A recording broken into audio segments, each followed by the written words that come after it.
दोस्तों, हर इंसान अपनी अलग कहानी लेकर जन्म लेता है। अब हर किसी की कहानी अलग है तो उसकी कहानी के उतार चढ़ाव भी अलग होंगे। हर किसी का संघर्ष भी अलग होगा। लेकिन कुछ कुछ लोग इस संघर्ष के आगे हार मान जाते हैं और कुछ लोग इस संघर्ष से ऊपर निकलकर अपनी मंजिल पाते हैं।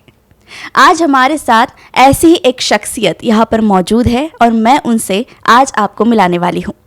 नमस्कार, मैं ऐश्वर्या देशोन्नति की इस खास सीरीज जंग ए जिंदगी में आपका स्वागत करती हूँ। आइए उन्हीं से सुनते हैं उन्हीं की कहानी, उन्हीं की जुबानी। नमस्कार।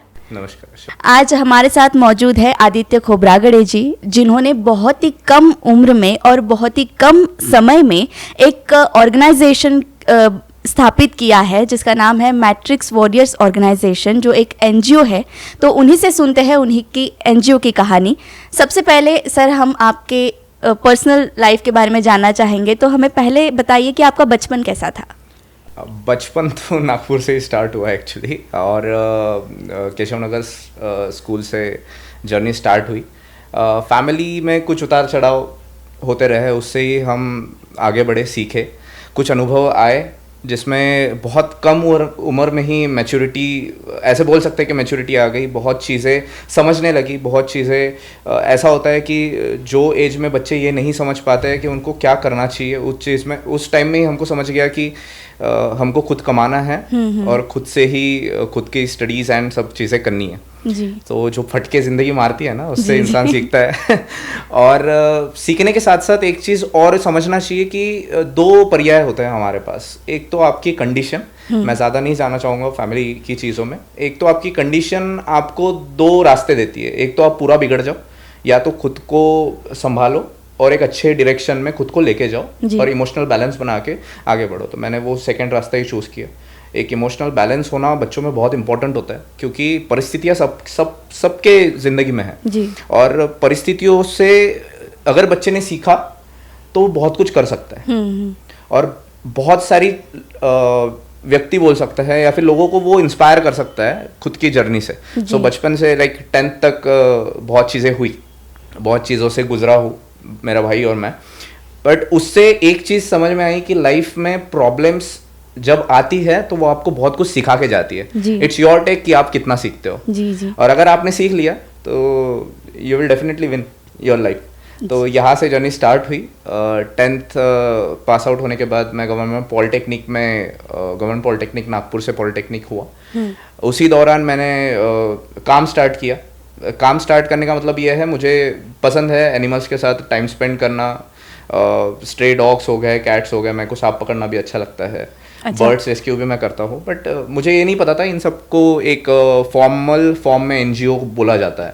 सो मैं जितना होता है कि मैंने मेरे लाइफ में जो दिन देखे वो बच्चों ने नहीं देखने चाहिए। और मेरा मोटिव ये होता है कि हर एक बच्चा खुद की ड्यूटीज़ और रिस्पॉन्सिबिलिटीज़ को संभाले, समझे, और जो परिस्थिति उनके पास आ रही है। आजकल के बच्चे रोते बैठते हैं ना कि यार मेरा ब्रेकअप हो गया, मेरे को मेरे मम्मी ने आईफोन नहीं लेके दिया। डिप्रेशन, छोटी छोटी चीजें डिप्रेस करती है बच्चों को, और इतनी फुद्दू सी चीजें होती है कि डिप्रेस हो जाते हैं बच्चे। मुझे लगता है जरूरी नहीं है यार। आप लोग बहुत सारे एग्जाम्पल्स देख सकते हैं। बहुत सारे लोगों ने एट द एज ऑफ 50 और एट द एज ऑफ 12 खुद की रिस्पॉन्सिबिलिटी संभालना स्टार्ट किया। और उम्र ये नहीं बोलती कि आपकी उम्र इतनी होनी चाहिए, उतनी होनी चाहिए। द थिंग इज, आप अपनी प्रॉब्लम्स को कितना बड़ा करके दिखा रहे हो खुद को जी। Your problems are not a problems, ठीक है। वो भगवान ने भेजा हुआ आपके लिए एक टाइम होता है कि जिसमें आप खुद को संभालो। And that is very important कि उस टाइम पे खुद को संभाल के खुद की रिस्पॉन्सिबिलिटीज को लेके आगे बढ़ो विद द ऑप्टिमिस्टिक एटीट्यूड। और वही फिर काम करते गए। काम करते करते फिर ये पता चला कि ऐसा कुछ होता है, कुछ रजिस्टर करना पड़ता है। तो मेरे चाचा थे और बड़े 2-3 लोग थे, यार आप ऐसे काम करते हो, फेसबुक पे वगैरह डालते हो, इसको ऑफिशियल फॉर्मेट में एनजीओ बोला जाता है। तो मेरे फ्रेंड्स, हम लोग ये काम करते करते ये टीम बड़ी हुई। मेरे स्कूल फ्रेंड ही थे और मेरे आजू बाजू के जितने लोग लाइक हमको अच्छा लगता है, तो हम Sunday to Sunday quality time गुजारते थे। I was NCC cadet, junior division में भी था, लाइक स्कूल में भी था और सीनियर डिवीज़न में भी था। सो आई नो दैट कि ऑफिसर्स लाइक क्वालिटी क्या होती है और सब में होनी चाहिए। तो ऐसी वो एनजीओ की शुरुआत हुई। तो जैसे अभी आपने बात करते करते बोला कि लोग अभी डिप्रेशन में चले जाते हैं, छोटी छोटी प्रॉब्लम्स को बहुत बड़ा बना देते हैं, तो आपके टर्म में डिप्रेशन मतलब क्या है? Depression is all about your mental state. आप चीज़ों को किस तरीके से देखते हैं, your perspective is too much important. And what we say कि वो बहुत ज़्यादा एक बड़ा रीज़न होता है आपके डिप्रेशन का. क्योंकि डिप्रेशन ये एज सच कुछ नहीं होता है, ठीक है. दो पर्याय होते हैं हमारे पास, यार दो लोग हैं, ठीक है. एक दोनों भी अगर एक गड्ढे में गिर जाए, 10 फीट का गड्ढा है, उनकी हाइट 5-5 फीट है. एक अगर यही सोचता रहे कि मेरा हाथ ही नहीं पहुंच रहा है, तो वैसे भी डिप्रेस होने वाला है. क्योंकि वो वही डिप्रेशन में रहेगा, वही सोचते रहेगा कि मेरा हाथ ही नहीं पहुंचा, मेरा हाथ ही नहीं पहुंच रहा, वो ट्राई भी नहीं करेगा. और एक अगर वही एटीट्यूड में यही संभाल रहा है कि यार मैं ऐसा कुछ करूँ, क्या मैं वहाँ कुछ गड्ढा खोद सकता हूँ जिसमें मेरा हाथ फंसे या कुछ करे, वो क्या करेगा, वो एक ऑप्टिमिस्टिक डायरेक्शन में जाके डिप्रेशन ये नाम ही नहीं आने देगा. सो डिप्रेशन इज ऑल अबाउट आपने पैदा किया हुआ एक बच्चा, जिसको आप खुद ही पाल रहे हो, उसका वजन झेल रहे हो. So this is all about depression. Depression ये एक ऐसा कीड़ा है जो आपको अपाहिज बनाता है, नथिंग एल्स. और वो आपने पैदा किया हुआ है, लोगों ने नहीं. तो इसका भांडा मत दूसरों पे फोड़िए कि इसके वजह से ये हुआ, मेरे माँ बाप की वजह से मैं डिप्रेस में गया, पेपर की वजह से मैं डिप्रेशन में गया. अरे किसने बोला आपको करने के लिए? आपने खुद पाथ चूज किया हुआ है, आपने खुद साइंस लिया हुआ है, आपने खुद इंजीनियरिंग लिया हुआ है, आपने खुद जो बैकग्राउंड आपने चूज किया हुआ है, it is your stake and it is your responsibility. नहीं हो रहा है, बाहर निकलो, कुछ अच्छा करो, टाइम किसी का नहीं जा रहा है. ठीक है. So this is all about depression मेरे लैंग्वेज में. जी, लेकिन आपने जैसे बताया कि आपने स्कूल टाइम से ही काम करना शुरू कर दिया था. हाँ. लेकिन आजकल के बच्चों को तो स्कूल टाइम में यही समझ में नहीं आता कि हमको पढ़ना क्या है, या फिर होमवर्क में कैसे करूँ. वे छोटी छोटी बातों में ही फंसे रहते हैं. या फिर कुछ कुछ बच्चे ऐसे होते हैं कि उनको बहुत ज़रूरत से ज़्यादा ही समझता है, क्योंकि मोबाइल्स और इंटरनेट और सब कुछ है. लेकिन आपका पाथ जो था वो लोगों को मदद करने का था. तो एक स्कूल के बच्चे को ये सब कैसे समझा कि नहीं, मुझे लोगों के लिए काम करना है, वो हिट कहाँ से हुआ? ऐश्वर्या, हमारे लाइफ में, आपकी भी लाइफ में बहुत चीज़ें ऐसी होगी कि एक इंसिडेंस हो, जो एक इंसिडेंस में ना आपने कुछ चीज़ आपके दिल को एकदम छू गई होगी और उसने आपको बदल के रख दिया होगा. मेरा एक कोट है, मुझे इतना इंग्लिश तो अच्छे से नहीं आता है, बट मैं उसको बोलता हूँ कि you need only one turn that turns you 360 degree in your life, and that turn is very important to turn your life. वो टर्न बहुत इंपॉर्टेंट होता है. मेरे लाइफ में 7th स्टैंडर्ड में ही ऐसा एक टर्न आ गया. ऑनेस्टली टेलिंग यू कि 4th स्टैंडर्ड तक मैं ऐसा बच्चा नहीं था कि बहुत ब्रेव होऊंगा. मैं किसी को मुंह पे जवाब भी नहीं देता था. किसी ने झापड़ मारी तो रोते रोते मम्मी के पास जाता था. But mamma is was like कि ऐसा नहीं है भाई, मेरी मम्मी 2 झापड़ मेरे को लगाएंगी, तू रोते हुए क्यों आया, वहीं पे निपटा दे, वहीं पे छोड़ दे, घर में नहीं लेके आना. सो मम्मी ने ये सिखाया कि तू पहले सेल्फ सस्टेन बनना सीख, खुद की प्रॉब्लम खुद सॉल्व करो. यार तुम क्या लाइक अंगूठा मुंह में डाले हुए बच्चे हो क्या कि नहीं पता तुमको कि मेरी प्रॉब्लम कैसे सॉल्व करूं मैं. एक समर के वेकेशन में हम लोग चाचा के यहाँ जाते थे, पांचगांव करके एक गांव है. मैं ये बताता नहीं हूँ, बट अभी 2-3 चीज़ों में स्टोरीज में बताना पड़ा, और वो बहुत इंपॉर्टेंट होता है. पहले मुझे ऐसा लगता था कि ये बहुत कंजर्वेटिव रखना चाहिए चीज़ें, और आज भी वो लड़की की आइडेंटिटी कंजर्वेटिव है. मैं आगे जिनका जिक्र करूँगा, उन्हें एक बच्चा भी है. और होता ऐसा है कि कुछ चीज़ें बताना इंपॉर्टेंट होता है क्योंकि वो इंस्पायर करती है लोगों कि आपने करना चाहिए. एक पहल तो करना बहुत इंपॉर्टेंट है. 7th स्टैंडर्ड में मैं समर सीजन में पासगांव करके भंडारा की तरफ एक गांव है, वहाँ मेरे चाचा के यहाँ हम जाते थे समर में. तो मेरे भाइयों के साथ थोड़ा सा खेलते खेलते झगड़ा हो गया, और छोटे छोटे झगड़े होते हैं वैसा. और मैं थोड़ा सा खेतों की तरफ निकल गया. तो खेतों में ऐसा हो रहा था कि मेरे को नहीं पता था उस टाइम पे. एक 6 और 7 स्टैंडर्ड का बच्चा नहीं समझ सकता ये उस टाइम पे, जिस टाइम पे आपके पास ऐसा मोबाइल नहीं था. हमारे टाइम पे कीपैड था. सो ये आपको भी पता है. और उस टाइम पे लाइक मैं जैसा खेतों की तरफ बढ़ा, क्योंकि गांव के पास ही खेत था, तो मैं भागते भागते गया. तो मेरे को आवाज़ आ रहा था, लाइक बहुत ज़ोर से चिल्लाने का आवाज़ आ रहा था कि यार मराठी में लाइक बोलते हैं ना, सोड़ा सोड़ा, बचाओ मेरे को. तो मैं डर गया उस टाइम पे, क्योंकि ऐसा हार्श चिल्लाना मैंने पिक्चरों में ही सुना था यार. तो मैं थोड़ा सा भागने की फिरियाद में था वहाँ से, क्योंकि मैं डरपोक था उस टाइम पे, नीडर नहीं था उतना. तो मैंने सोचा कि यार नहीं, थोड़ा सा जाके देखते हैं, क्योंकि चिल्लाना अलग चीज़ होता है, मदद मांगना एक अलग चीज़ होता है, गिड़गिड़ाना एक अलग चीज़ होता है. मेरे को लग रहा था कि वो बहुत ज़्यादा इसमें एक फंसी है, पड़ी है, क्या हुआ है. जैसे ही मैं गया तो क्या होता है ना, टिपिकली हम सिटीज़ में देखते हैं अभी ज़्यादा हो रहा है रेप के केसेस, पर गांव में ये डेली बेसिस पे होता है. और मैं आपको बताता हूँ as a self defence instructor और क्रिमिनोलॉजी इन्वेस्टिगेटर कि गांव में ये चीज़ें होने के बावजूद लड़की चुप हो जाती है क्योंकि उसको उसकी इज्जत प्यारी होती है। और गांव में ऐसा होता है कि सबसे पहले लड़कियों पे उंगली उठाई जाती है, लड़के पे नहीं उठाई जाती। गांव बोलो या शहर बोलो, लड़कियां डरती है नाम तो मैं जैसे पास में गया तो आज मैं जिस उम्र का हूँ उस उम्र के बच्चे, ओके, और लाइक 22-23 साल की बच्ची थी, उस पर ज़बरदस्ती कर रहे थे। ओके, तो मैं डर गया उसी टाइम पे। तो मैं बोला मैं भागता हूँ वहाँ से अभी, बट नहीं, मैंने थोड़ा सा बोला कि यार कुछ तो करना चाहिए। मैंने पास का पत्थर उठा के एक के सिर पे फेंक के मारा। मुझे नहीं पता था वो किसको लगने वाला है किसको नहीं लगने वाला है। सो जैसे ही वो पत्थर मारा, दूसरा भी लड़का भाग गया। उसको लगा कि यार नहीं, कोई तो भी आ रहा है। ऐसा होता है कि गाँव वाला कोई आ गया तो भाग गया। सो उस टाइम पे जो वो लड़की ने मेरे को हग किया और वो जो रोई है मेरे को पकड़ के, that one moment change my life. मेरे को नहीं पता था मैंने क्या किया, बट द थिंग इज कि वो उसके लिए बहुत इंपॉर्टेंट था कि मैंने वो स्टेप लेना। अगर नहीं लेता तो वो उसको छेड़छाड़ करके चुपचाप चले जाते। उस पे जो ट्रॉमा होता ना वो लड़की पे, वो जिंदगी भर नहीं भूल पाती। वो बोलती भी नहीं किसी पे। आज वो लड़की में से बड़ी, ऑब्वियस मैं वो तब 6th स्टैंडर्ड का, वो तब 22 साल की था। उसके बाद एक बच्चा है। मैं डिस्क्लोज नहीं करता है इन सब चीज़ों को, और मेरे को नहीं करना है क्योंकि हर किसी को खुद की प्राइवेसी इंपॉर्टेंट होती है, क्या इंसिडेंस हुआ है। बट ये इंसिडेंस ने मेरी लाइफ को 360 डिग्री चेंज कर दिया, and this incidence is very important. और जैसे आपने बोला कि क्या बदलता है और आपको इंस्पिरेशन कहाँ से आया, तो दिस इज द इंस्पिरेशन कि आपके लाइफ में एक भी चीज़ हो जाए, उससे सीखो और उससे समझो। This is all about the inspiration. लेकिन ये इंसिडेंट आपकी लाइफ में हुआ है, और आपने जैसे बताया कि आपके ऑर्गेनाइजेशन में बहुत से लोग अभी आपके साथ जुड़े हुए हैं। लेकिन ऐसा होता है कि कोई भी संस्था चलाने के लिए या फिर ऑर्गेनाइजेशन चलाने के लिए एक विचार के लोग साथ में होना बहुत ज़रूरी है, तभी वो आगे बढ़ सकता है। तो आपने जैसे बोला था कि आपने 10th स्टैंडर्ड से या स्कूल के डेज से आपने शुरू किया था ये सब काम करना, और जो कि रजिस्टर होने को कुछ समय लगा, लेकिन आपने काम तो पहले से शुरू किया था। हम तो 18 साल के नहीं थे एक्चुअली। ओके, तो आपने अपने दोस्तों को कैसे समझाया, या फिर आपको कुछ एक्सप्लेन करना पड़ा होगा उनको कि ऐसे ऐसे मेरा प्लान है, तो लोगों ने आपको साथ दिया, तो वो सब जर्नी कैसा था?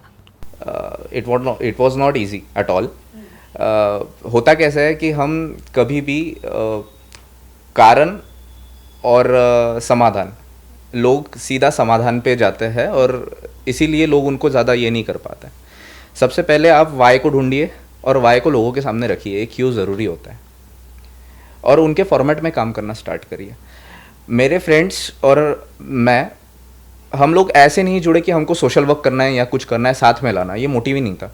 पहले तो ये कि हम क्या अच्छा कर सकते हैं ये पहले समझना, छोटी छोटी चीज़ों से। एक अगर यहाँ पे अगर कचरा पड़ा हुआ है, एक जगह खराब है, तो चलो यार साफ़ कर लेते हैं, उसमें मज़ा आ रहा है।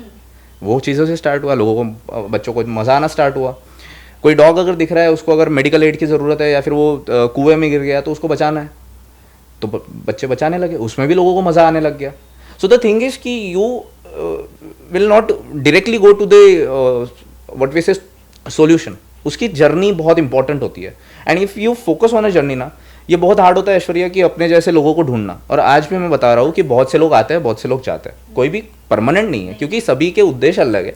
मैं अगर काम कर रहा हूँ तो मेरा एक मोटिव उसका अलग है। मेरे को यूथ को खुद की ड्यूटीज़, खुद की रिस्पॉन्सिबिलिटीज़ के प्रति सजग करना है, क्योंकि आज यूथ मॉरल एजुकेशन, खुद की मॉरल ड्यूटीज़ भूल रहा है। खुद के माँ बाप को नहीं संभाल पा रहा है, वो क्या सोसाइटी को संभालेगा? उठा के वृद्धाश्रम में डाल रहे हैं आज के, मतलब हमारे जो बड़ी पीढ़ी है, लाइक हमारे माँ बाप की पीढ़ी, वही खुद ये कर रही है, तो इंस्पिरेशन क्या आएगा आगे? और दूसरा, अपने मम्मी पापा कोई अबे साला करके बात कर रहे हैं, तो ये this is not a things कि आज के ज़माने का यूथ आगे चल के ना किसी लड़की की इज्जत करेगा। तो रेप्स होना तो साहजिक चीज़ है, और ये सब चीज़ों पे हरासमेंट्स होना क्यों बहुत मामूली चीज़ें लगती है लोगों को। सो वही है कि एक तरीके के लोगों को साथ में लाना बहुत डिफिकल्ट होता है, बट द थिंग इज़ कि आप इनिशिएटिव लो, लोग अपने आप जुड़ेंगे जिनको काम करना। जी, तो ऐसा कोई आपको इंसिडेंट याद आता हो जब आपने उनको समझाया, तो मतलब उनके रिएक्शंस कैसे थे कि मेरा दोस्त अच्छा काम कर रहा है तो मैं भी उनके साथ जुड़ूंगा, या फिर कैसे थे, या फिर किसी ने मजाक उड़ाया आपका? क्योंकि कैसे होता है कि स्कूल डेज में ना दोस्त, कोई भी दोस्त किसी को सीरियसली नहीं लेता, दोस्त तो एक दूसरे को कभी सीरियसली नहीं लेते, लेकिन ऐसी सिचुएशन में जो सच्चा दोस्त होता है वही साथ में खड़ा रहता है। कि नहीं, इसका थॉट सही में अच्छा है और मुझे इसका साथ देना चाहिए। लेकिन आपने जैसे कहा कि आपके साथ तो बहुत से आपके स्कूल फ्रेंड्स जुड़े हैं जो आपके क्लास में भी नहीं थे शायद, मैंने सुना है जैसे, तो आपने उनको कैसे मनाया? दो चीज़ें होती हैं हमारे लाइफ में हम जब जर्नी स्टार्ट करते हैं। एक अपनी पर्सनल लाइफ लेके चलते हैं और एक दूसरा होता है हमारा हिडन फेस। मुझे ऐसा लगता है कि हमारी पर्सनल लाइफ में जो हम है वही हम हमारे हिडन फेस में भी व्यक्ति रहने चाहिए। ये ज़रूरी नहीं होता है कि आप अपने काम बयां करो, बट योर एक्शन स्पीक। आप अपने एक्शन से चीज़ें करो, ज़रूरी नहीं है बताओ, आप बताते चलो कि मैं क्या कर रहा हूँ, मैं ये कर रहा हूँ, आपको भी आना चाहिए, आपको भी वो करना चाहिए। और पहले से ही मेरा स्वभाव ऐसा नहीं है कि मैं मेरे रोने रोते बैठूँ।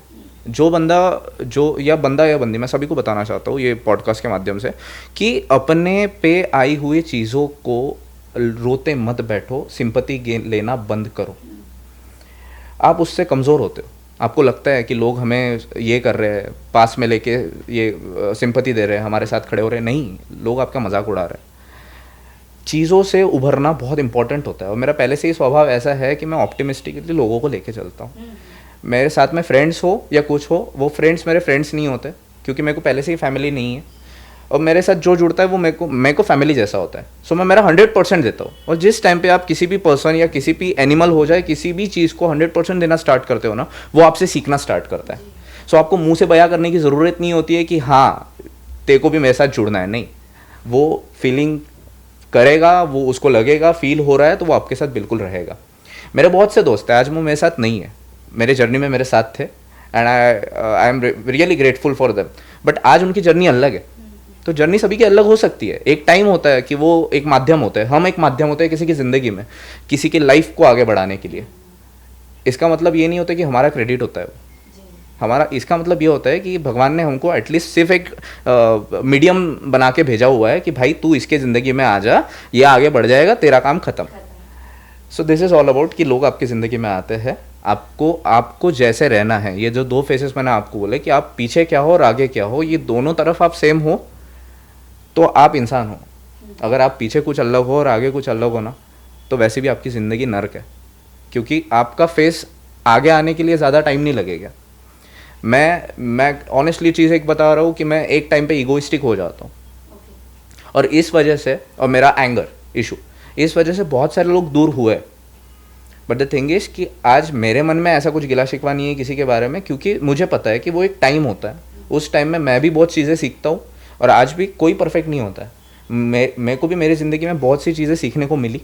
बहुत से लोग छोड़ के गए, बहुत से लोग हैं आज भी आ रहे हैं। बहुत से छोटे छोटे बच्चे हैं 20 साल के, मेरे से 6 साल छोटे हैं, 18 साल के हैं, वो मेरे को एज ए इंस्पिरेशन लेके चलते हैं। मेरे को अच्छा लगता है, और ये अच्छा लगना बहुत ज़रूरी है, क्योंकि वही चीज़ आपको अच्छा रखने में, उस लेवल पे रखने में मदद करता है। नहीं तो आपको ईगो जल्दी हंट करता है। So, लेकिन ये सब जर्नी में ना घर वालों का साथ बहुत एक अहम भूमिका निभाता है।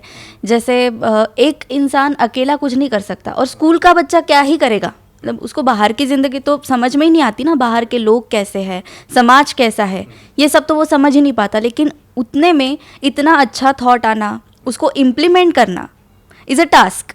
वो इजी चीज़ नहीं है, लेकिन इसमें घर वालों की सहमति भी इम्पॉर्टेंट होती है, उनका विश्वास भी इम्पॉर्टेंट होता है। तो आपको घर वालों का साथ था इस चीज़ में, या फिर पहले उन्होंने मना किया था, ऐसा कुछ? ऑनेस्टली टेलिंग तो 10th तक तो बहुत सारी डिफ़िकल्टीज थी। 7th में ही मम्मी ने छोड़ दिया, साथ छोड़ दिया, मम्मी नहीं है।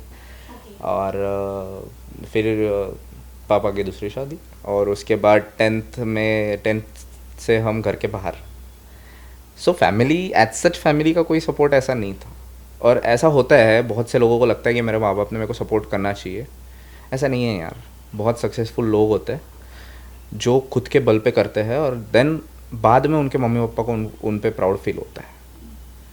मेरे केस में ऐसा नहीं है कि फैमिली का सपोर्ट है। वो मेरे को नानी, चाचा, मेरी बड़ी मम्मी, इन लोगों ने बहुत सपोर्ट किया है। हर बार मेरे साथ हर बार खड़े हुए हैं। उनको ये भी पता था कि मेरे को डिफेंस के लिए मैं जाना चाहता था, बट द थिंग इज़ कि बीच में ही मैंने डिफेंस का रास्ता छोड़ दिया, क्योंकि मुझे पता है कि मेरे को यहाँ ज़्यादा ज़रूरत है मेरी।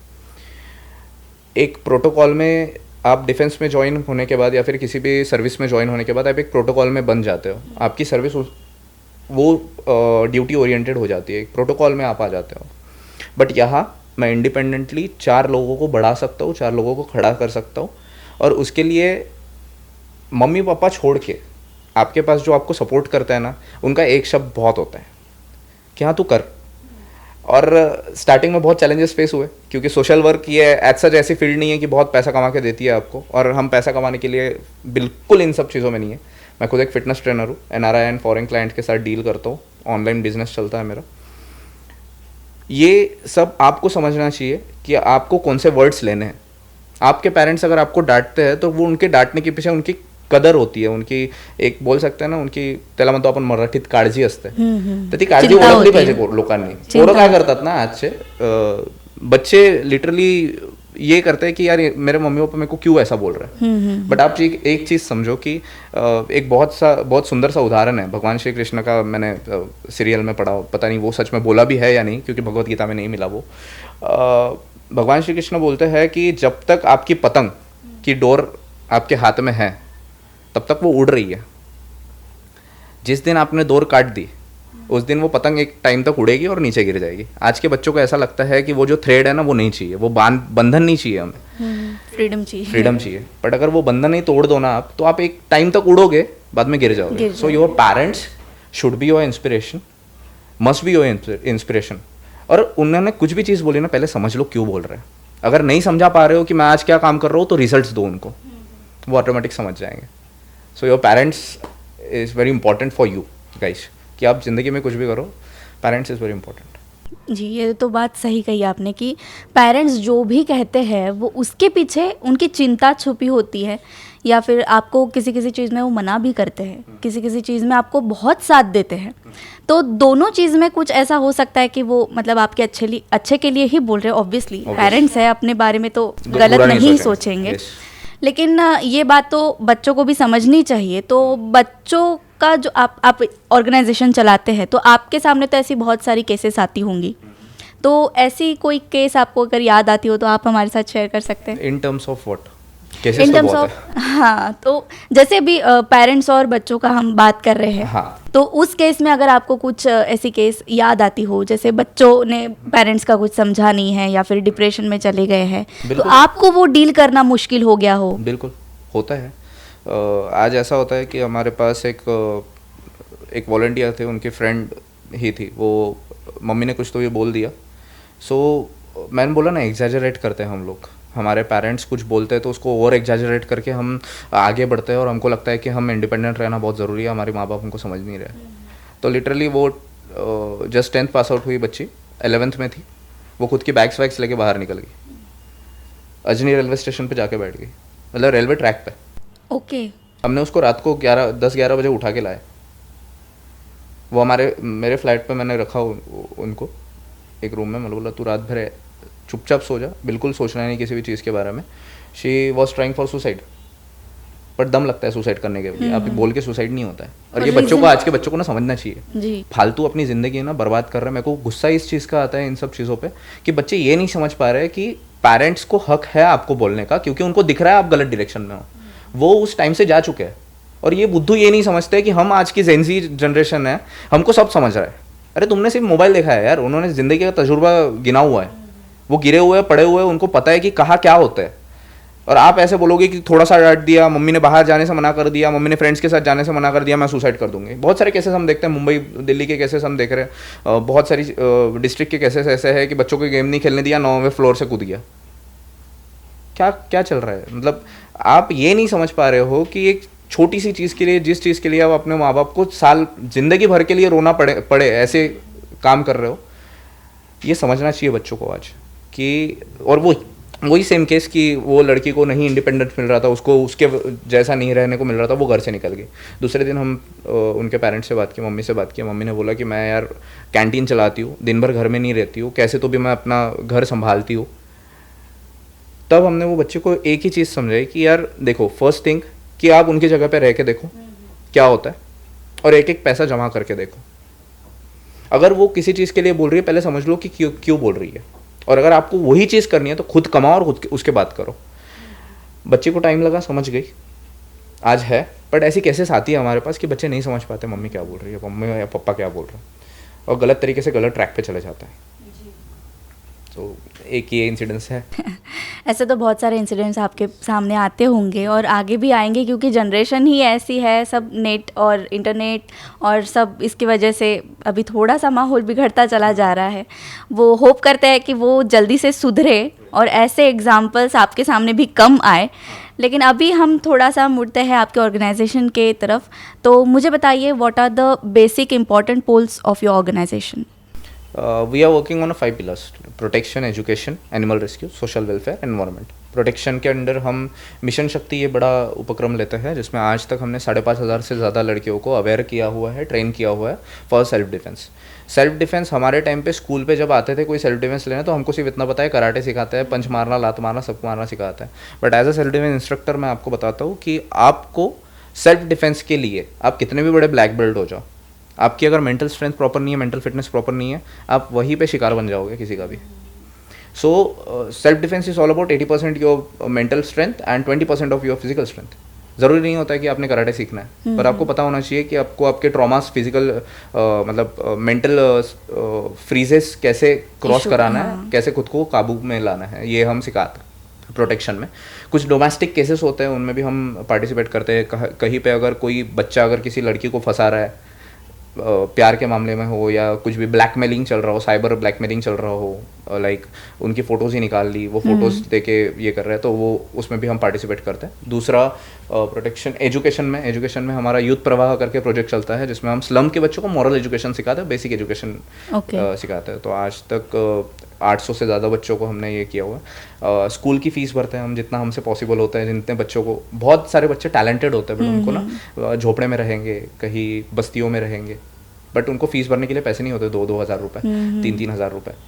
तो हम उनकी फ़ीस भरते हैं, एजुकेशन किट्स डिस्ट्रीब्यूट करते हैं, जितना हमसे होता है उतना हम उसमें करते हैं। एनिमल रेस्क्यू में आज तक 1000 से ज़्यादा हमने एनिमल रेस्क्यू किए हुए हैं। स्नेक्स, पिकॉक, बर्ड्स, गाय।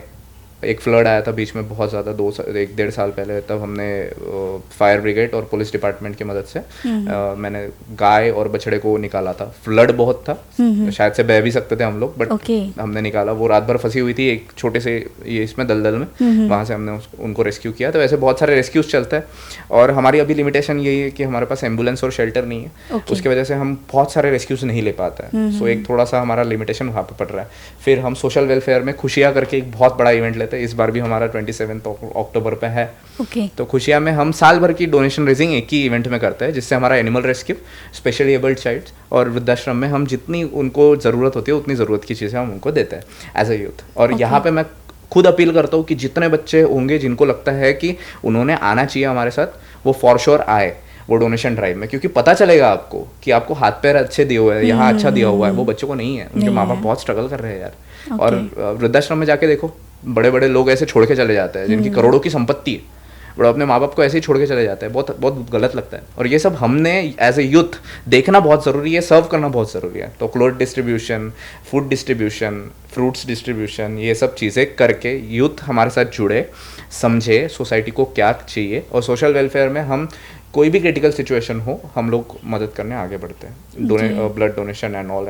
और एनवायरनमेंट में लोगों को लगता है सिर्फ पेड़ लगाना बहुत ज़रूरी है, बट एनवायरनमेंट में बहुत चीज़ें आती है। प्लास्टिक रिड्यूस करना है आपको, हम एनिमल फीडर्स बनाते हैं। अभी तक हमने 8,000 से ज़्यादा बॉटल्स के बर्ड फीडर बनाए हुए हैं और पेड़ पे लगाए हुए हैं, जिसमें हम चारा डाल सकते हैं, सब कुछ कर सकते हैं। और ऐसे बहुत सी एक्टिविटीज़ होती है। इन सब के अलावा हम क्रिमिनोलॉजी इन्वेस्टिगेशंस के लोगों के साथ भी डील करते हैं, बच्चों को सिखाते हैं साइबर क्राइम कैसा होता है, अवेयरनेस के बारे में।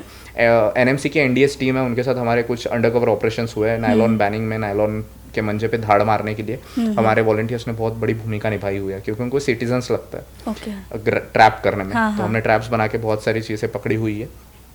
5 टन से ज़्यादा का मंजा हमने पकड़ा के दिया हुआ है। अच्छा। सो अल्टीमेटली हमारी ऑर्गेनाइजेशन ओनली बेसिक चीज़ों पे काम नहीं करती है। मेरा मानना ये है, आप जितना एक्सक्लूसिव काम करोगे, जितना आप सोसाइटी में घुसोगे, आपको पता चलेगा कि आपका पोटेंशियल बिना वर्दी के, बिना चीज़ों का भी बहुत है। And your organisation plays a very well role. Yashwant stadium के पीछे एक इंसान था, उसने डॉग को बहुत गंदी तरीके से डंडे से पीट के मार दिया था। कुछ नहीं कर रहा था वो। सो इस टाइम पे क्या होता है, पुलिस डिपार्टमेंट को खुद नहीं पता होता है कि कौन सी धाराएं लगाई जाए उस पर। सो एज ए NGO हम वहाँ पे खड़े रहते हैं। वो बेचारी जान के लिए हम उस पर केस कराते हैं। वो इंसान को हमने 7 दिन तक जेल में रखा। ओके। सो ये हमारा काम होता है। सो एज अ यूथ आपकी पावर बहुत है, आपको समझना है आपको क्या करना है। So this is all about छोटा सा ब्रीफिंग हमारे काम का। लेकिन कोई भी ऑर्गेनाइजेशन चलाने के लिए ना फंड बहुत ज़रूरी है। Right. आप बिना फंड के कुछ नहीं कर सकते। Right. तो आपका मतलब कुछ ऑर्गेनाइजेशन को आपके कुछ गवर्नमेंट ग्रांट है या फिर आपको सरकार की तरफ से मदद मिलती है, या आप कैसे करते हैं, मतलब मैनेज कैसे करते हैं? जैसे मैंने बताया आपको कि हमने स्टार्ट किया था तो हम बच्चे थे। और गवर्नमेंट ऑर्गेनाइजेशन आपको रजिस्टर करने के लिए आपको 18 साल का होना ज़रूरी है। तो हम जैसे ही 18 के हुए, हमको थोड़ा सा फॉर्मेलिटीज समझने में पहले टाइम लगा कि एनजीओ नाम की कुछ चीज़ होती है। सो हमने जब रजिस्टर किया तो रजिस्टर करते करते बीच में कोविड आ गया। कोविड की वजह से वापस लेंदी हो गया प्रोसेस, और 2020 में फाइनली हमारी ऑर्गेनाइजेशन रजिस्टर्ड हुई। आज 4 साल हो रहा है ऑडिटिंग के ईयर्स के हिसाब से। ऑफिशियली 4 साल हो रहे हैं, बाकी तो हम 7 साल से ही काम कर रहे हैं on field. But the thing is कि 4 साल में आपके ऑर्गेनाइजेशन को ग्रांट मिलना ये बहुत कठिन काम होता है, और ग्रांटेड नहीं है हमारी ऑर्गेनाइजेशन। तो आज तक गए 7 साल से पहले से भी 10-10 रुपये जमा करके, पॉकेट मनी जमा करके काम चलता था। आज 100-100, 200-200 रुपये, 300-300 रुपये हमारी सैलरी से हम कंट्रीब्यूट करते हैं। जैसे मैंने आपको बताया खुशियाँ ये इवेंट होता है, वर्ल्ड रिकॉर्ड इवेंट है ये हमारा। 3 वर्ल्ड रिकॉर्ड है हमारे पास इसमें, the great Indian book of record, Asia book of record and world top record. ऐसे 3 रिकॉर्ड्स है। आज़ादी के अमृत महोत्सव के उपलक्ष्य से हमने 75,000 दिए 12 घंटे में नागपुर के सारे लोगों के साथ मिलकर हमने कलर किए थे, और हमारा वर्ल्ड रिकॉर्ड हुआ था। अच्छा। तो वो एक सिग्नल था और एक पहल थी, देश को कंट्रीब्यूशन था कि एक 75,000 दिया। और हमारा मोटिव ये होता है कि आप खुद के दिए कलर करो, खुद लगा लो, तो उसकी खुशी अलग होती है। That will help us and you very well. मेरे को डायरेक्ट डोनेशन मांगना या हमारे वॉलंटियर्स को डायरेक्ट डोनेशन मांगना अच्छा नहीं लगता। हम ऐसे ही करते हैं कि आपको दिए वगैरह प्रोवाइड करते हैं, आप हमको 100 रुपीज़ दो, वो हमारे लिए साल भर के लिए टिकता है। तो ऐसा हमारा फंड का रेगुलेशन चलता है। अभी हमने डोनेशन रेजिंग करना स्टार्ट किया क्योंकि हमारे पास अभी ATG एंड ऑल सर्टिफिकेट्स हमारे पास अभी आ गए प्रॉपरली। तो अभी फंड तो आपने बताया कि आप सैलरी से उसको कंट्रीब्यूट करते हैं सभी लोग। तो अभी जॉब भी आप करते हैं या फिर बिजनेस होगा किसी का, और ये भी काम साथ में करना मतलब बहुत कठिन काम है, क्योंकि अब हम सब जॉब करते हैं कहीं ना कहीं। नहीं, तो कठिन काम नहीं होता है। कठिन तब लगता है जब हमको वो ज़्यादा हेक्टिक लगता है। अगर आप खुद को मान ले कि मेरा आधा घंटा बहुत इफेक्टिव हो सकता है किसी काम के लिए, तो आधा घंटा बहुत है यार। आप कितना कमाते हो? अगर कोई 10,000 रुपीज़ मंथ भी कमाता है तो क्या फ़र्क पड़ता है? वो हफ्ते में जाके संडे को जाके टोस्ट के पैकेट्स ले और डॉग्स को खिला दे। 2-3 किड्स ले लो, किड्स मतलब 1-8 किलो फ्रूट ले लो, उनको बांट दो और गरीबों में बांट दो, खुशी मिलती है यार। कितना पैसा जा रहा है? 500 रुपये जा रहे हैं आपके, और 10,000 में से 500 रुपये मंथली कंट्रीब्यूट करना बहुत बड़ी डील तो नहीं होती है। यही मॉरल होता है। और ये बहुत कठिन टाइम नहीं है, हम कठिन बनाते हैं इसलिए वो कठिन टाइम होता है। आपको समझना चाहिए कि ये भी आपकी एक रिस्पॉन्सिबिलिटी है। This is your duty as a youth. वो सोच होना बहुत ज़रूरी है उसके लिए। आनी चाहिए, आएगी धीरे धीरे आएगी, सभी में आएगी। क्योंकि इंटरनेट सभी को बुरा ही बना रहा है, ऐसी चीज़ नहीं है। इंटरनेट अच्छा भी बना रहा है, अच्छी भी चीज़ें प्रमोट हो रही है, और मुझे लगता है कि अच्छी चीज़ें और प्रमोट होनी चाहिए, वो आपके माध्यम से हो या सभी के माध्यम से। जी जी, ज़रूर होंगी। और मैं आपसे अभी ये पूछना चाहूँगी कि आपने ऑर्गेनाइजेशन के बारे में तो सब बता दिया, आपके पिलर्स बता दिए, लेकिन आपके आगे के प्लान्स कैसे हैं? आगे के प्लान्स तो बहुत बड़े हैं एक्चुअली। मुझे नागपुर में सबसे पहला विमेन का रिहैबिलिटेशन सेंटर ओपन करना है, जिसमें हम सारी लड़कियों को, आसपास के गांव में फैसिलिटी नहीं है लड़कियों को ये समझाने के लिए कि आपको मेंटली कितना प्रिपेयर होना है। एक साइकोलॉजिकल डोम नहीं है हमारे पास कि जिसमें हम बच्चियों को एटलीस्ट समझाए कि वो हर एक लड़की, शायद आप पे भी बहुत चीज़ें को, एक तो इंसिडेंस ऐसा हुआ होगा जिसमें आप हरास हुए होंगे, आपके मन पे एक छवि छूट गई होगी। हर एक लड़की जाती है उससे, और वो लड़की को एक पॉइंट नहीं होता है कि वो किसी के पास छोड़े वो चीज़ या बताएं, क्योंकि लड़कियां नहीं एक्सप्रेसिव होती है यार। और देश को चलाने में या फिर हमको सोसाइटी में लड़कियों की स्ट्रेंथ बहुत इंपॉर्टेंट है। और मैं ऐसा मानता हूँ कि लड़की एक देवी का प्रतीक होती है। So she have everything, she have a power, but वो पावर को निकालने के लिए उन पे जो मन पे जो दाग लगा हुआ है वो पहुँचना ज़रूरी है। बचपन से ही सिखाया जाता है कि तुम मतलब लड़की हो, तुम्हें ये नहीं करना है। नहीं, वो गलत है ना, वो सिखाया नहीं जाता है, वो हमने अपनाया हुआ है। वो अपनाना गलत है। मैं ऐसा बोलता हूँ कि तुम लड़की हो ना, तो तुम्हारी एक अलग आइडेंटिटी है। तुम गलत तरीके से ले रहे हो उस चीज़ को। तू लड़की है, तेरे को ऐसा ही रहना है। अरे नहीं यार, तू लड़की है। Your feminism should be work on a right place. आज की लड़कियां ना 2 तरीके की है, एक तो बहुत नीचे चली गई है, एक तो बहुत ऊपर चली गई है। बीच में लाई करने वाली लड़कियां आज बहुत कम मिल रही है जो खुद के संस्कार को लेके, खुद की चीज़ों को लेके चाह रही है। फेमिनिज्म बहुत अलग जगह पे जाके रख रही है लड़कियां। हम ही क्यों करें, हमको ही क्यों करने की ज़रूरत है। एक बार मैं ऐसे ही सेल्फ डिफेंस का अवेयरनेस सेशन लेने गया, वहाँ की 26 और 27 साल की एक लड़की थी। वो मेरे को क्रॉस क्वेश्चनिंग करने लग गई कि हम ही क्यों सीखें, आप लड़कियों को ही क्यों बता रहे हो कि आपको ऐसा रहना चाहिए, आपको वैसा रहना चाहिए। मेरे को एक चीज़ बताओ, अगर आज का लड़का 18 साल का होने के बाद अपने माँ बाप को नहीं सुनता, वो मेरी सुनेगा? और ज़रूरत किसको ज़्यादा है, जो सफ़र करने वाली है उसको बताने की ज़्यादा ज़रूरत है, या जो कल्प्रिट है, जो करने आने वाला है उसको बताऊँ मैं कि तेरे को नहीं करना है? वो तो नहीं सुनेगा। आपको बताना ज़रूरी है कि आपको ये शील्ड लेके चलना है भाई, समझ लो। यहाँ फेमिनिज्म जाग गया ना तो आप शिकार बनोगे चीज़ों का, आप हरास होंगे। आज के बच्चे सेक्सुअल एथलेट हो रहे हैं। एथलेट होने का मतलब क्या है? पहले हमको 7 स्टैंडर्ड 6 स्टैंडर्ड तक पता ही नहीं था रिप्रोडक्टिव सिस्टम और सेक्सुअल चीज़ें क्या काम करती है। बट आज के बच्चों को ट्राई करना है तो वो किसी के साथ भी हुकअप कर लेता है, किसी के साथ भी फिजिकली इन्वॉल्व हो जाता है, और उसके बाद दे विल फिजिकल एथलेट। और ये क्यों आगे बढ़ रहा है, इसका बात का रीज़न क्या है? मैं क्यों बोल रहा हूँ कि मेरे को रिहैबिलिटेशन सेंटर डालना है, यहाँ पे लड़कियों को एजुकेट कराना है, लड़कों को एजुकेट कराना है। सिर्फ लड़कियों को नहीं, आज तक 5,500 का मेरे पास आंकड़ा लड़कियों का है, तो 3,500 लड़कों को भी सिखाने का आंकड़ा है। बच्चों के साथ, छोटे छोटे बच्चों के साथ लेके, गुड टच बैड टच को लेके, सभी चीज़। अगर आप 3 से 4 लोगों के साथ इन्वॉल्व हो गए फिजिकल एक्टिविटी में, मैं क्लियरली बात कर रहा हूँ इन सब चीज़ों पे जी। सो मुझे एक बात बताइए, शादी होने के बाद आप कंपेयर करोगे कि नहीं आपके पार्टनर को?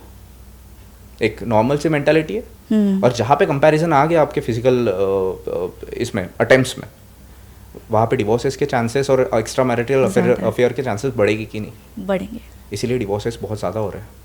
पहले ऐसा बोला जाता था कि लव मैरिज के बाद डिवोर्सेस नहीं होते, बट आज लव मैरिज जिसके बाद बाहर 2-3 लफड़े होते हैं, एक्स्ट्रा मैरिटल अफेयर्स होते हैं। और इसके वजह से क्या हो रहा है? इसके वजह से हमारी संस्कृति में जो चीज़ें हो रही है ना, वो गलत पोर्ट्रे हो रही है। लोग 3-3 महीने में ही डिवोर्सेस दे रहे हैं शादी के बाद। वाई? क्योंकि आप सेक्सुअल एथलेट बन चुके हो, आप 3 से 4 लोगों के साथ फिजिकली इन्वॉल्व हो गए हो, just because of not in love.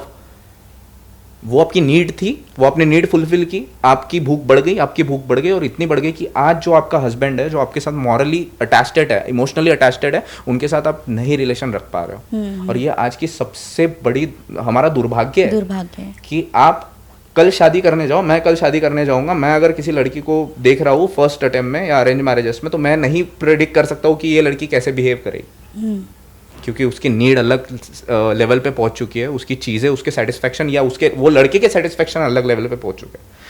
बहुत हरास हो रही है चीज़ें, बहुत चीज़ें हम देख रहे हैं डे बाय डे। और मुझे बुरा इस चीज़ का लग रहा है कि आज अगर हम नहीं संभले ना इन सब चीज़ों को लेकर, आज अगर नहीं एजुकेट हो रहे हैं ना हम लोग, तो आने वाला फ्यूचर बहुत बहुत ड्रास्टिकली बेकार है। क्योंकि पहले हम लिमिटेशंस में थे, पहले हम हमारे संस्कार में थे, परिवार में थे, आज हम वैसे नहीं हैं। और आज बुरा इन सब चीज़ों का लगता है कि पार्शियल अफेयर्स भी होते हैं। मैं हस्बैंड हूँ, आप अगर वाइफ हो, तो आपके अगर बाहर अफेयर है तो मेरे को पता है कि आपका अफेयर है, और मेरे को भी, उसको भी पता है कि मेरा बाहर अफेयर है, और तभी भी ये साथ में रह रहा है। कौन सा जुगाड़ चल रहा है भाई? दिखाने के लिए कौन सा जुगाड़ चल रहा है यार? तुम लोग क्या कर रहे हो? So you are partially involve with extra marital affair, and आप बोल रहे हो कि आपके बच्चे पे क्या फर्क पड़ेगा? फिर आपको बच्चा अच्छा चाहिए, आपका बच्चा शिवाजी चाहिए, और आप अफजल खान बड़े बैठे हो। That is not any thing. और इसीलिए मेरा प्लान यही है कि आगे चल के एक नागपुर में सेंट्रलाइज एक ऐसा मॉड्यूल बने, और वो मॉड्यूल भी डिजाइंड है, मेरे हाथ बंधे हुए हैं, क्योंकि अभी मैं फुल फोकस कर रहा हूँ कि मेरा खुद का बिजनेस आगे बढ़े। मेरे को किसी से भीख नहीं चाहिए। गवर्नमेंट अगर मदद करे तो करे, नहीं तो मत करे, कोई टेंशन नहीं, मैं खड़ा करके रहूँगा उस चीज़ों को, क्योंकि मेरे को पता है आज के यूथ को ज़रूरत है उन सब चीज़ों की। और नहीं ज़रूरत है तो हमको ज़रूरत है उन यूथ को आगे लेके आने की, कि आप टेक्नोलॉजी के साथ इतना मत गिर जाओ यार कि कल पता ना चले कि कौन किसके साथ इन्वॉल्व है। वेस्टर्न कल्चर इतना भी नहीं लाना है हमको, ठीक है ना, कि माँ बेटे के साथ और बहन भाई के साथ ही इन्वॉल्व है। अरे नहीं करना है यार हमको ये सब चीज़ें, इसीलिए वो चीज़ होना इंपॉर्टेंट है। सेकंड प्लान, मेरे को एनिमल शेल्टर डालना है with proper ambulance and 24/7 doctor services, क्योंकि हमारे बढ़ते मॉडर्नाइजेशन में हम उन बेचारों को भूल रहे हैं जिनको ज़रूरत होती है। आप खुद के हाथ से खाना बना सकते हो, आप खुद के हाथ से कुछ भी लेके आ सकते हो, वो बच्चे नहीं लेके आ सकते, होटल के सामने खड़े रह जाते हैं, मेरे को चाहिए खाना, और भूख के हिसाब से वो बोल भी नहीं सकते यार, आपसे बात नहीं कर सकते। उनके लिए कोई नहीं भागता है। एंड मैं एक बार रात में मैं लाइब्रेरी जा रहा था, तो एक छोटा बच्चा था हमारे पास, मतलब रास्ते से आ रहा था, एक दारू पी के एक्टिवा पे इंसान ने उसको उड़ा दिया, तो सिर के ऊपर से गाड़ी चली गई, डॉग का बच्चा था। आज भी मेरे पास फोटो, मैं फोटो शेयर करूंगा आपसे। मेरे को नहीं समझ में आ रहा था इतने रात को मैं क्या करूं, क्योंकि डॉक्टर नहीं था, कोई नहीं था। मैंने एम्बुलेंस बुलाई, एनएमसी रिस्पॉन्ड नहीं कर रही थी। फाइनली एनएमसी की एम्बुलेंस हमने बुलाई, वो बच्चे को डाला। दूसरे दिन देखा तो वो आधे से ज़्यादा अधमरा हो चुका था, क्योंकि उसको ट्रीटमेंट नहीं मिली। सो आई नीड कि we as a matrix warriors, हमारी ऑर्गेनाइजेशन इतनी कैपेबल हो कि हमारे खुद का शेल्टर हो। जब मैं बोलूँ तब डॉक्टर आए, क्योंकि रात के रेस्क्यूज हो या बड़े एनिमल्स के रेस्क्यूज हो, मैं खुद नहीं कर पा रहा हूँ। सो आई हैव दैट लिमिटेशन। मेरे को एम्बुलेंस और शेल्टर चाहिए। ये मेरा दूसरा प्लान है। और तीसरा प्लान है कि एक ऐसा इंस्टीट्यूशन हो जिसमें पहले की गुरुकुल पद्धति के जैसे मेडिटेशन के साथ साथ शास्त्र और शस्त्र सभी को सिखाया जाए, क्योंकि हम रूट्स भूल रहे हैं, और वो रूट्स ही आज बाहर के लोग सीख रहे हैं, हम लोग नहीं सीख रहे हैं। So this 3 plans are biggest plan in my what we say dream diary. बहुत मज़ा आया सर आपके साथ बात करके, क्योंकि आपके प्लान्स इतने मोटिवेशन देते हैं सबको। क्योंकि कैसा होता है ना, एक स्कूल का बच्चा, उसने एक ऑर्गेनाइजेशन शुरू किया और वो एक थॉट आना अलग बात है, लेकिन उसको इम्प्लीमेंट करना अलग बात है, और उसको इतने देर तक, इतने सालों तक सक्सेसफुली चलाते रहना लोगों का साथ लेकर, वो एक बहुत अलग बात है और बहुत बड़ी बात है। बहुत बहुत धन्यवाद, आपने आपके बिजी शेड्यूल में से समय निकाल के हमारे साथ आज बातचीत की, हमें इतनी अच्छी अच्छी स्टोरीज बताई। आप सभी का भी, देशोन्नति का भी बहुत बहुत बहुत थैंक यू। मुझे नहीं लगता कि मैंने बहुत बड़ा काम किया हुआ है, या फिर बहुत कुछ हमने कर चुके हैं, बहुत कुछ करना बाकी है। पर ऐसा लगता है कि आपने बुलाया, कुछ अगर मैं 2 शब्द बोलूँ तो कोई इंस्पायर हो, यही एक प्रेरणा होती है। और बच्चे हो या इंस्पायर, क्योंकि आज ज़रूरत है यार। आज का यूथ अगर जागा हो जाए ना, तो साला भारत को ना शक्ति बनने में ज़्यादा टाइम नहीं लगेगा। नहीं सर, भारत शक्ति है, बस जागने की ज़रूरत है। हाँ, वही जागने की ज़रूरत है। वही सोए हुए हैं, आधे गधे सोए हुए हैं। क्योंकि भारतीय संस्कृति ऐसी है जो अभी बाहर के देश भी अडॉप्ट कर रहे हैं, लेकिन अभी हमारे बच्चे कैसे मॉडर्नाइजेशन के इसमें आकर हमारी संस्कृति भूल रहे हैं। उनको ऐसा लगता है कि हम मतलब बहुत ही ऐसे ओल्ड लोगों के जैसे बिहेव ना करें, इस चक्कर में हम अपनी संस्कृति भूलते जा रहे हैं। लेकिन इस पॉडकास्ट के माध्यम से आपने जो अपील की है लोगों से कि नहीं, अपनी संस्कृति हमें जागृत रखनी है, हमें उसके साथ चलना है, तभी हम एक शक्ति बन पाएंगे, जो शक्ति है उसे जागृत रख पाएंगे। बहुत बहुत धन्यवाद सर, आप हमारे साथ यहाँ पर जुड़े। Thank you. और हमें बहुत मज़ा आया आपसे बात करके। बिल्कुल, मुझे भी बहुत मज़ा आया। बहुत कुछ चीज़ें शेयर की हमने, और जितना मेरे से हो सका उतना मैंने दिया। जी जी, thank you so much for inviting me here. और ऐसे ही आप अच्छे काम ऐसे ही करते रहे। बहुत से मेरे से भी ज़्यादा बहुत लोग हैं जो काम कर रहे हैं सोसाइटी के लिए। मैंने जस्ट शुरुआत किया हुआ है, उनको भी आप इस पॉडकास्ट में लाए, उनसे भी बहुत चीज़ें समझे, क्योंकि मैं खुद उनसे इंस्पिरेशन लेता हूँ। ज़रूर। Thank you so much. Thank you sir. और आपकी आगे की जर्नी के लिए आपको बहुत बहुत शुभकामनाएं। All the best. हमारी ब्लेसिंग्स आपके साथ है। बिल्कुल, थैंक यू। फिर मिलेंगे नई कहानी के साथ, नए मेहमानों के साथ। तब तक देखते रहिए जंग-ए-ज़िंदगी।